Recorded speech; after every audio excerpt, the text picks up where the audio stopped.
As Dave mentioned, when we think of Rwanda, we usually think of places or movies like Gorillas in the Mist, a very devastating story with Miss Fossey being murdered, gorillas being murdered.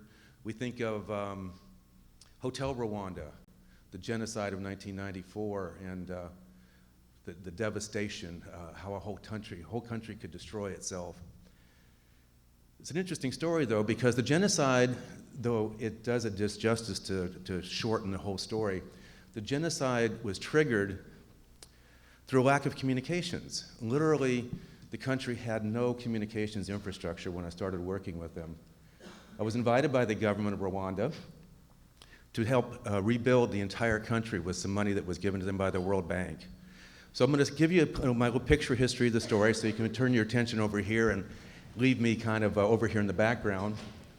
For those of you who don't know where Rwanda is, it's kind of interesting because it's somewhat like San Luis Obispo. It's lost in the middle. It's a landlocked country. The terrain is very much like San Luis Obispo. The elevation is between 6,000 and 8,000 feet, so it's very green, very pastoral. Beautiful country, but very much landlocked. But let me show you what it looked like when I first started this project. And by the way, I worked this project without ever traveling to the country for the first 3 years that I worked on it. If I could, this is their only form of outside communication. It's a satellite head end, very, very slow communications. And if you'll notice, bullet holes from their genocide, a very, very devastating period in time.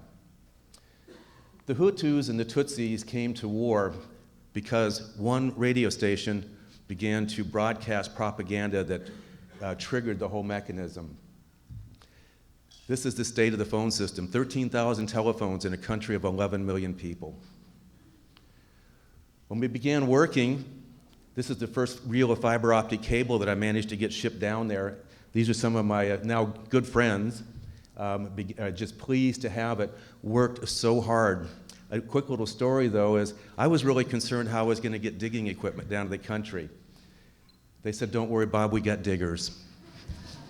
2,000 of them worked every day for 50 cents a day digging 220 miles of fiber optic cable.